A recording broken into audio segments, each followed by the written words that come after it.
Isipin mo ito, bago pa si Adan, bago pa ang baha, bago pa ang kasalanan ng tao sa Eden, may isang makapangyarihang nilikha na sinasabing naghari sa mundo at ang pangalan niya, Lucifer.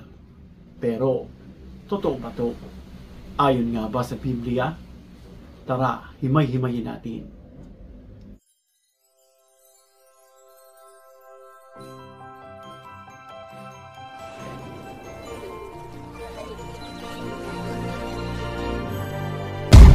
Truth Encounter Media. Magandang araw and welcome back sa ating YouTube channel. Ito ang Truth Encounter Media. Isa na namang interesanteng pag-uusapan natin, mga kaibigan. Tapusin ninyo hanggang sa huli dahil ang mga topic na ito ay hindi na pag-uusapan sa ibang mga channel. Ang pamumuno ni Lucifer sa mundo bago pa ang baha. So mga kaibigan, totoo nga kaya na si Lucifer ay namuno sa unang sibilisasyon noon na wala pang mga tao, ibig sabihin hindi pa nilikha ang mga tao. Ayon sa Genesis 1 verse 1, sinabing nang pasimula ay nilikha ng Diyos ang langit at ang lupa. Verse 2, at ang lupa ay walang anyo at walang laman, at ang kadiliman ay nasa ibabaw ng kadiliman. So kung babasahin natin mga kaibigan, sabi, nang pasimula ng likhain ng Diyos ang langit at ang lupa. So ibig sabihin tapos na, nilikha na. Pero pagdating sa verse 2, ano pong sabi? At ang lupa ay walang anyo, walang laman, at ang kadiliman ay nasa ibabaw ng kalaliman. So bakit nagkaganon? Ginawa, nilikha, pero pagdating sa verse 2, parang magulo. So, ano ang namagitan dun sa verse 1 at sa verse 2? So, may tanong dito ang mga scholar. Ano ang nangyari sa pagitan ng talatang ito? So may posibleng nangyari mga kaibigan, na naniniwala na posibleng may unang mundo na nawasak. Isang daigdig bago pa ang tao. Ito yung tinatawag nila na gap theory o yung ruin reconstruction theory.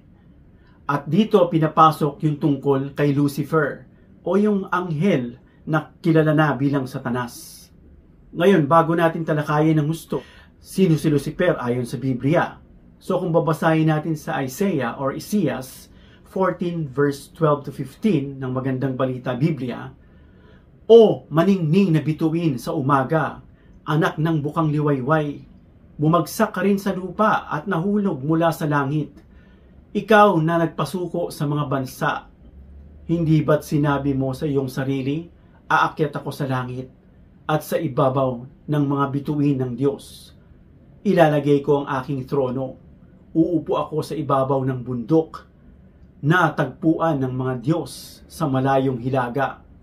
Aakyat ako sa ibabaw ng mga ulap, papantayan ko ang kataas-taasan. Ngunit anong nangyari at nahulog ka sa daigdig ng mga patay? Sa kalanimang walang hanggan? So yan po mga kaibigan yung verse na yan na patunay na ito ay patungkol kay Lucifer na isa pang anghel noong araw na ibig sabihin siya nga ay namuno noong mga panahon na hindi pa nilikha yung mga tao.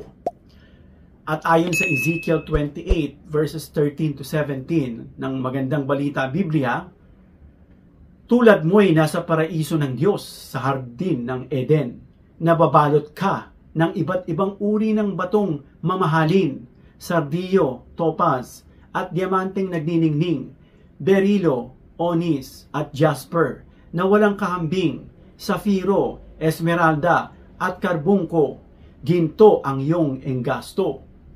At ang pagkaukit dito ay inihanda noong una pa, nang isinilang ka sa mundo, kerubin ang itinalaga kong magbabantay sa iyo. Nasa ituktok ka ng aking banal na bundok, ang nilalakaran mo'y mga batong kumikinang. Wala kang kapintasan mula pa ng isilang, hanggang sa maisipan mong mamuhay sa kasamaan. Nang lumakas ang kalakal mo, natuto kang sumaway at namuhay sa kasalanan. Kaya ipinagtabuyan ka mula sa aking banal na bundok. Pinalayas ka ng kerubin sa kinatatayuan mong mga batong kumikinang. Naging palalo ka dahil sa iyong kagandahan. Ginamit mo sa kasamaan ang iyong karunungan para mapatatag ang iyong katayuan. Kaya ibinagsak kita sa lupa upang maging babala sa ibang mga bansa. So yan pong karagdagang talata sa Biblia na ito ay tungkol kay Lucifer, na siya ay isang nagniningning na anghel. Sabi nga nila siya yung worship leader noong araw. Siya yung pinakamaningning na anghel, na sabi halos perpekto. Kaya naman umakyat yung kanyang yabang sa kanyang isip at itinaas niya yung kanyang sarili. Ayon dito sa nabasa natin, na iluluklok niya raw yung sarili niya at magiging kagaya raw nung Panginoon, ng Diyos. Marami sa mga ama ng simbahan, gaya ni na Origen, Augustine at iba pa, na naniniwala na si Lucifer ay hindi lang basta demonyo. Ibang klase siya, mataas na uri itong si Lucifer, makapangyarihan, posibleng pinuno ng isang kaharian dito sa lupa o dito sa mundo. At marami ring mga articles na sinula ng mga ilang contemporary Christian writers sa panahon ngayon, gaya nitong source ng video na ginagamit natin, na sila ay naniniwala sa tinatawag na early civilization, na kung saan si Lucifer nga ang namumuno. So ang tanong, si Lucifer nga ba ang namuno noon sa mundo? Basahin natin ang Lucas 4 verses 5 to 6. Dinala siya ng diablo sa isang mataas na lugar at sa isang saglit ay pinakita sa kanya ng kaharian sa daigdig. Sinabi ng diablo, ibibigay ko sa iyo ang lahat ng kapangyarihan at kadakilaan ng mga ito. Ipinagkaloob ang lahat ng ito sa akin at maaari kong ibigay kung kanino ko gusto. Yan po ay ang sinabi ng diablo nang tuksohin niya si Jesus. Pagkatapos ni Jesus mag-fasting dito sa wilderness. Kaya dinukso siya ng diablo at sinamantala yung kanyang gutom, pagod at panghihina. Wait lang kaibigan, kanino galing yon? Sino ang nagbigay? Marahil sa Diyos mismo bago siya bumagsak o ibagsak. Ibig sabihin mga kaibigan, na posibleng ang si Lucifer ang may tunay na otoridad noon. At nang naghimagsik siya, nadamay ang kaharian. At posibleng ito ang naging sanhi ng pagkasira ng daigdig bago pa man likhain si Adan at si Eva. May mga teorya na sinasabi nila na ito raw si Satanas. Katulad raw ito nila Poseidon, nila Hades, na kung saan si Zeus daw ang Panginoon at itong si Satanas ay parang si Hades na kung saan pinarusahan at pinatapon nga doon sa kailaliman, na kung saan hindi lang ito ordinaryong anghel, kumbaga isa raw sa mga Diyos. Pero alam natin na si Lucifer ay isang nilikha ng Diyos. Isa siyang anghel, isa siyang actually uri ng anghel na kerubin din at nilikha nga ng ating Diyos. At dahil daw dyan, kung ordinaryong anghel lang daw ito talagang si Lucifer, bakit hanggang ngayon na hindi raw siya mapuksa ng Diyos? At kinailangan pang dumaan daw ng Diyos sa kondisyon o sa maaring kasunduan. Kaya raw ipinadala pa si Jesus upang mamatay at ipako sa krus dahil yun ang demand, para tayo ay matubos sa ating kasalanan, ang dugo ni Kristo. So medyo controversial ito, kung ito po hindi mo naiintindihan. Pero malinaw na sinabi ng Biblia na oo na si Lucifer ay isang mataas na uri ng anghel. Tinawag nga siyang morning star. At halos walang kapintasan. Ngunit siya po ay binagsak ng Diyos dahil sa kanyang kapalaluan. Naging mayabang siya. At paano nasira ang mundo? May tinatawag silang Lucifer's flood o yung sinasabing devastating flood na kung saan lahat nasira. Universal yung flood, kumbaga. Kaya nga kung bababa tayo sa verse 3, ang sabi doon, and God said, let there be light. Ito yung reconstruction, inayos daw muli. Dahil nung nawasak ito, dahil sanhi ng kapalaluan ni Lucifer at pagre-rebelde at sumama sa kanyang ilang pang mga anghel. So sa Genesis chapter 6, fast forward mga kaibigan, si Noah. At sobrang laganap ang kasamaan ng tao sa lupa noon. Sinasabing ang mga anak ng Diyos. Ito yung sinasabi natin doon sa una nating topic na yung mga Nephilims, mga sons of God, na men of renown, yung mga anak nila, yung mga naging bunga, yung mga Nephilims and other giants. At nakipag-ugnay nga itong mga anak ng Diyos kung tawagin, sa anak ng tao. Nakita nila yung mga babae magaganda. They were fair. So anong ginawa? Kumuha sila ng partner nila at inasawa nila. At dahil diyan nagalit ang Diyos at pinuksa ang mundo sa pamamagitan ng baha. Ang layunin ni Lucifer, mga kaibigan, o ni Satanas, ay sirain yung nilikha ng Diyos at haluan ito ng mga tinatawag natin mga Nephilims at kung anong pang mga giants. Na yun nga ang dahilan, kaya winasak ng Diyos ang mundo na sa kinasamaang palad, may mga nakalusot pa dahil nandun sumibol yung lahi nitong si anak na higante. No? Nakita din natin doon, nandun si Og, yung hari ng Basya na isa ring higante. Pero teka mga kaibigan, paano nga ba nagkaroon ng ganoong kalalim na kasamaan agad kung bagong likha lang ang tao? So iba't ibang interpretasyon dito ng mga scholar, maging ng mga simpleng tao base sa kanilang pagkakaunawa.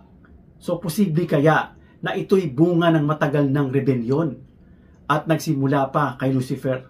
So, ito ay teorya lang pero may pinagbasihan na si Lucifer nga ang tinutukoy dito at siya nga ay marahil namuno sa mundong ito.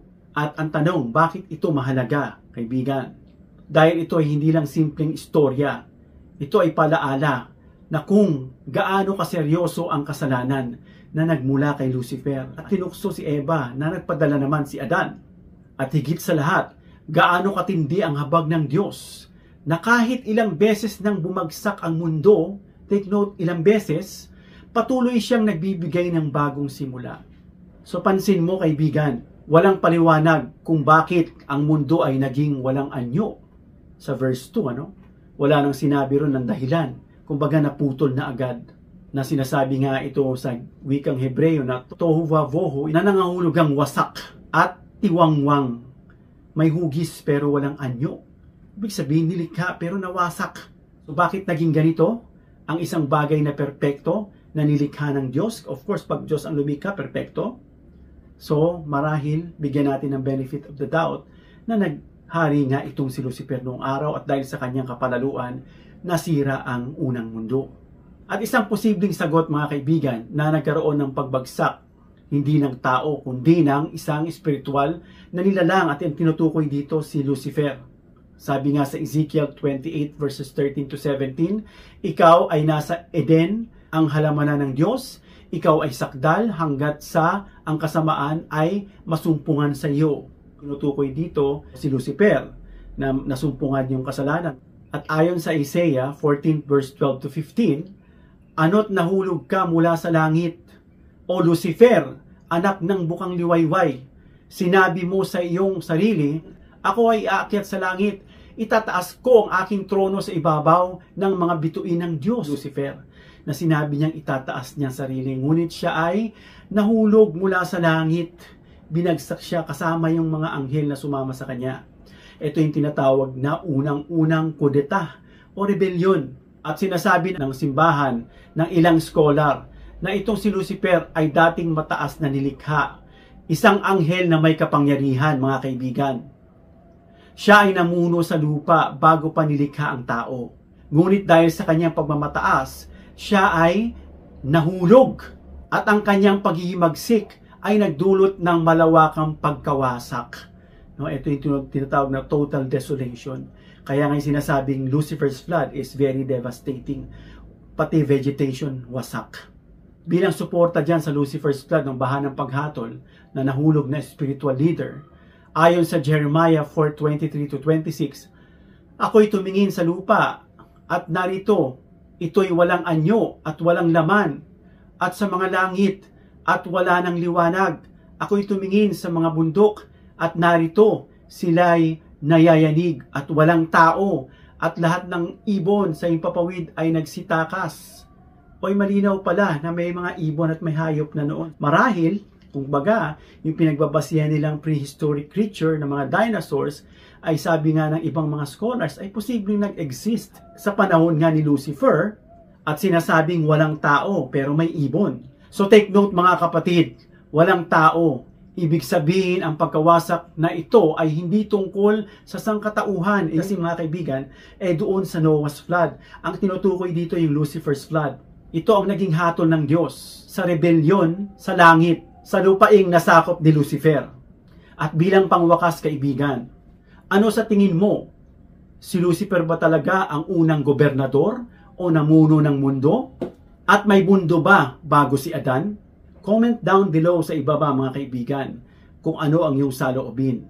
At gusto ko pong marinig iyon mula sa ating mga subscribers. At kung gusto mo ng mga ganitong klaseng video, ay atin pong i-deep dive o halukayin. At don't forget to share this video. Give me a thumbs up if you like this video. Subscribe and don't forget to hit the notification bell icon para ma-update ka sa lahat ng bagong videos. At ito po ang Truth Encounter Media at ako po si Mark Narboneta. At sa sunod natin pag-uusap, God bless. Shalom.